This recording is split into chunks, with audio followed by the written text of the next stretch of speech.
Everyone at the airfield laughed when the janitor quietly stepped forward. Her uniform was stained, her hands were greasy, and she was the only black woman in a sea of engineers. The jet engine had failed minutes before a major military demo, and the lead mechanic dared her to try. Everyone expected a disaster, but when she opened her mouth and revealed what no one saw coming, silence swept the runway, and lives changed forever in that moment. Before we start, like this video and comment where you're watching from. Your support helps us bring more powerful stories. Now let's begin. The sun blazed over the Nevada airfield as dozens of engineers gathered around the massive jet, its engine completely dead just hours before a critical government inspection. This was no ordinary day. This test would determine whether the company would receive a billion-dollar defense contract. Men in crisp shirts and security badges barked orders, frantically pacing with clipboards and walkie-talkies. Panic hung in the air like thick smoke. The pressure was so intense that even the most seasoned technicians had sweat pooling on their necks. Then from behind the crowd, a quiet voice spoke. "I believe I know what is wrong." All eyes turned. Standing near the edge of the hangar was Marlene. She was in her late 40s, with worn boots, an old maintenance uniform, and skin that told the story of long days and even longer nights. Her name tag was faded. Her hair was pulled back under a cap stained from years of hard work. She was the janitor, the woman who mopped the floors and emptied the trash bins. And yet, here she was, offering to fix a multi-million-dollar fighter jet. Laughter erupted instantly. Loud, cruel, dismissive. A man named Brent, the lead systems engineer, stepped forward with a smirk. "You think you can fix this jet? You clean toilets. This engine is smarter than most people." The others chuckled, high-fiving and shaking their heads. A few even pulled out their phones, whispering that this would be fun to record. But Marlene did not flinch. She walked forward, her eyes fixed on the jet, as if she saw straight through the metal. There was a stillness about her, like someone who had nothing to prove, but everything to reveal. The crowd parted, some out of mockery, others out of curiosity. Brent crossed his arms and chuckled again. "All right then, be my guest. Show us all how the janitor saves the day." As Marlene climbed up the maintenance ladder, something shifted in the air. She reached into her back pocket and pulled out a folded diagram. The page was yellowed, edges frayed. On it were hand-drawn sketches of a modified turbine system, labeled and highlighted. Her fingers traced the parts of the engine with unsettling precision, calling out components by number and name. A few engineers stopped laughing. One of them leaned toward the diagram, eyes narrowing. "Where did she get that?" he whispered.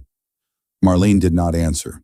She opened the side panel and tapped a specific coil 3 times. Then she looked around. "This part is misaligned by less than half an inch. When heat rises at this speed, it causes vibrations strong enough to trigger emergency shutdown." Dead silence. No one moved, no one laughed. Then one of the senior engineers, a man in his 60s named Harold, stepped forward, scanning her diagram. His hands trembled. "That is not public design. That is an internal prototype." Brent blinked, suddenly pale. "That document is classified. Only 3 people have ever had access to this revision." Marlene finally looked up and said, "I drew it 20 years ago, before I disappeared." The entire hangar froze. Gasps filled the hangar like a sudden storm. The temperature did not change, but somehow the air grew heavier, thicker, like the whole building was holding its breath. Brent stepped back, his face twisted with confusion and denial. "What do you mean you drew that? That is impossible. No one even knew your name until you started sweeping the floors." Marlene calmly turned her gaze toward him. Her eyes, once dismissed as tired, now burned with quiet authority. "My name is Marlene Drew. I was the lead propulsion architect for the original Shadowhawk project in 2001. The silence that followed was absolute. Harold dropped the folder in his hand. It landed with a soft thud, barely audible but somehow louder than any siren. Everyone knew the name Shadowhawk. It was the most advanced stealth aircraft ever built. The project had gone dark suddenly, the lead engineer vanishing without explanation. For decades, rumors swirled about espionage, sabotage, even government interference. But no one had ever confirmed the truth until now. "You are lying," Brent said, his voice thinner than before. You are just a janitor. Marlene turned and looked at him without blinking. Look inside the right auxiliary conduit.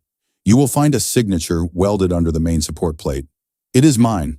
Two technicians rushed to the aircraft, climbing under the belly with flashlights. For a few tense moments, no one spoke. Then came the shout. It is here! Major Drew! Welded clear as day! Shock rippled through the crowd. People started whispering, murmuring things like, this cannot be real, and she was here all along? But Marlene did not bask in the attention. Instead, she motioned to the engine and said, this jet has a blind spot. If it is not fixed now, it will fail mid-air under extreme load. She pointed out a sequence of adjustments, each more detailed than the last. The engineers scrambled to keep up. Harold, still stunned, followed her every move. Why did you leave? He finally asked, barely above a whisper. Marlene paused. I was forced out, pushed aside. They said no one would take orders from a black woman with grease on her hands. They erased my files, locked my credentials, and buried me under silence. So I walked away. The hangar fell into a stunned quiet. No one knew what to say. This was more than a revelation. It was a reckoning. The same woman who had been ignored, overlooked, and laughed at was now the only one capable of saving the project. Why come back now? Brent asked, his voice softer now, almost respectful. Marlene looked toward the sky, where the first inspection aircraft was scheduled to arrive in less than 2 hours. Because I could not stand by and watch others fail where I had already succeeded, and because some things are worth finishing. She turned back to the team. If you want to pass this inspection, I will need the override keys, 3 hands to hold these components, and someone who is not afraid to get dirty. Without hesitation, Harold stepped forward. Tell us what to do. And just like that, the janitor was leading the most elite team of engineers in the country. Every command precise, every instruction delivered with clarity and purpose. No more laughter, no more smirks, only eyes wide with respect and hands moving to bring her vision to life. Marlene's hands moved with a rhythm only decades of mastery could produce. As the override panel opened, the smell of burned wires and synthetic oil drifted into the air, a silent reminder of how close the team had come to disaster. The engineers surrounding her followed her every command without question, their eyes darting between the jet's schematics and her steady movements. No one dared to blink, but Marlene's face remained unreadable, not because she lacked emotion, but because she had learned long ago that showing too much gave others an excuse to underestimate her. Her focus was total. Each wire, each sensor, each screw carried a story only she could tell. She had designed this aircraft in a world that never wanted her to exist within it, and now she was rewriting that story, one adjustment at a time.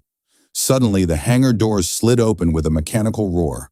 A black government SUV rolled in, its tires humming against the concrete.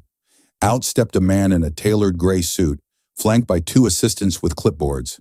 His presence instantly shifted the energy in the room. Who is in charge here? He asked, scanning the faces until his eyes landed on Marlene. She did not flinch. She wiped her hands calmly and turned to face him. I am. The man raised an eyebrow. You are Marlene Drew. That is correct. He flipped through the papers in his folder. That is interesting, considering you were declared unfit for classified engineering assignments in 2002. Psychological instability, unreliable conduct, no rehire eligibility. Gasps echoed from the team. Brent blinked in disbelief. Harold stiffened. Marlene remained calm. Her voice was even. Those reports were fabricated. I had discovered a design flaw that would have delayed deployment. Instead of fixing the flaw, they buried my warnings. I spoke up, and they buried me too. The man studied her. You have no official clearance to be here. And yet here I am, solving the problem your team could not, saving the aircraft you nearly crashed before it ever left the ground. There was a long pause, then he stepped closer, lowering his voice. If you keep pushing this, you will open a door you cannot close. Marlene stared directly into his eyes. That door should never have been closed to begin with. He stood silent, visibly rattled, but unwilling to argue further in front of the growing audience of technicians and engineers. As he stepped back, Harold approached Marlene. Is it true? Did they really erase you from the project? Yes, she said quietly. I built the engine that was too advanced for its time. I warned them it needed revisions. Instead, they said I was emotional, paranoid. And when I refused to be silent, they turned me into a ghost. Harold's face hardened. Not anymore. The team rallied. They knew now that this was not just about fixing an engine. It was about justice, about restoring truth where lies had thrived. Every technician worked faster, sharper, fueled by a renewed purpose. What started as an inspection rescue mission had become a war for legacy. Outside, the roar of an approaching jet shook the ground. The inspection aircraft was minutes away. Marlene looked up. Her eyes narrowed. She handed a sensor calibrator to Brent. Run a diagnostic sweep on the left stabilizer. If we miss even a hairline drift in airflow, this jet will spin during rotation. Brent hesitated for half a second, then nodded. Yes, ma'am. She turned to the main terminal. This next part, it requires a full override, but it also requires someone who remembers why this plane exists in the first place. As the code loaded and the sequence initiated, the final test began. The hangar was silent except for the faint hum of machines syncing with Marlene's commands. Every eye in the room was locked on the massive jet before them, poised like a sleeping giant ready to awaken. The moment of truth was upon them, and no one could look away. The air felt charged with electricity, as if the atmosphere itself knew that everything was about to change. Marlene's fingers danced over the control panel, her breath steady, but inside a storm raged. Years of frustration, humiliation, and determination converged into this single moment. This was not just about an engine anymore. This was about proving that perseverance and truth could shatter walls built on lies and prejudice. The weight of those years settled heavy on her shoulders, but she did not falter. The jet's engines roared to life with a power that shook the floor beneath their feet. The vibrations were deep and raw, signaling that Marlene's fixes were working. The team's faces lit up with disbelief and awe. Brent could barely contain his excitement, whispering, "It is actually happening." Harold stood tall, nodding in silent approval. For the first time since the project began, hope felt real. But Marlene was not celebrating. Her eyes remained focused, scanning the readouts, looking for the smallest anomaly that could undo everything. Suddenly, alarms blinked red on the monitors. A warning flashed across the main screen. The left stabilizer was overheating. Panic rippled through the crowd. This could mean catastrophic failure during takeoff. The room tensed. Brent moved to adjust the cooling systems, his hands shaking slightly. Marlene's voice cut through the chaos. "Hold on. Let me run a manual override. We can fix this, but I need full control." She quickly accessed the override terminal, her mind racing through complex calculations. This was the challenge she had trained for all her life. The moment when theory met reality under the most intense pressure. Every second counted. Outside, the jet's wheels began to turn, preparing for taxi. Her fingers flew over the keyboard, issuing commands to reroute power from auxiliary systems to the cooling units. Sweat beaded on her forehead, but she refused to break concentration. The temperature gauge started to drop slowly. The team exhaled collectively. Then the jet began its slow roll towards the runway. Marlene's heart pounded in sync with the increasing engine thrust. The entire hangar held its breath as the craft gathered speed. Its fate balanced on her calculations and courage. At precisely 150 knots, the jet's nose lifted smoothly, defying all the predictions that had doomed it before. The aircraft soared into the sky, climbing steadily, engines humming with newfound strength. Cheers erupted in the hangar, but Marlene remained calm, watching every detail on her screen. A sudden message from the control tower crackled through the speakers. "Marlene Drew, the flight is stable. You have just saved the project, and possibly the future of aviation."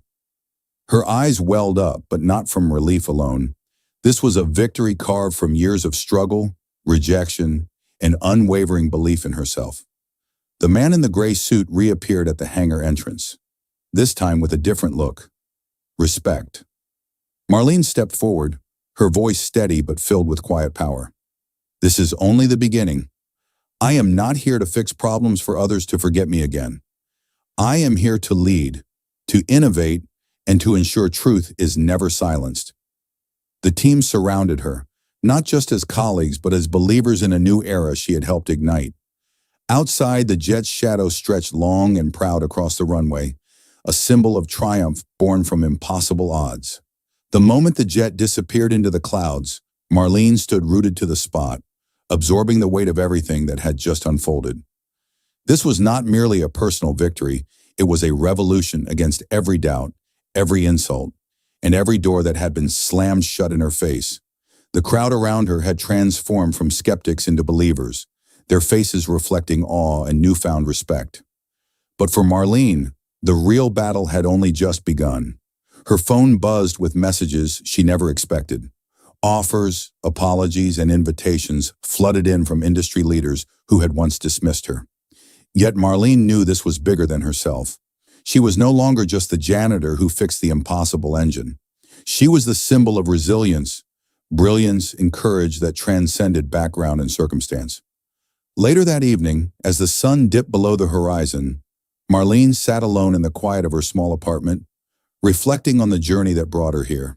She thought of the countless nights spent studying, the quiet moments of doubt, and the fire that never dimmed inside her. Every setback had been a lesson, every rejection a challenge to prove the world wrong. The next morning, a press conference was held where Marlene was not only recognized, but appointed as the new head of engineering innovation for the company.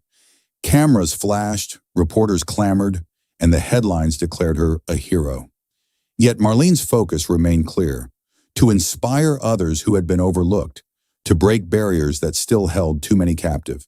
She addressed the crowd with a calm but fierce determination. Talent is not defined by your title or where you come from.